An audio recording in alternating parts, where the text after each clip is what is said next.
بسم الله الرحمن الرحيم. ألف لام ميم.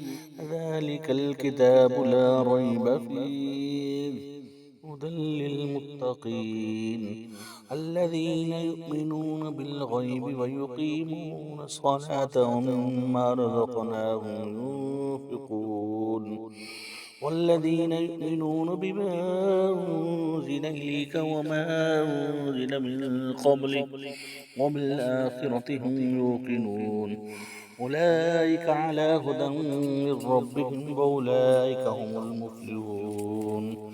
إن الذين كفروا سواء عليهم أأنذرتهم أم لم تنذرهم لا يؤمنون.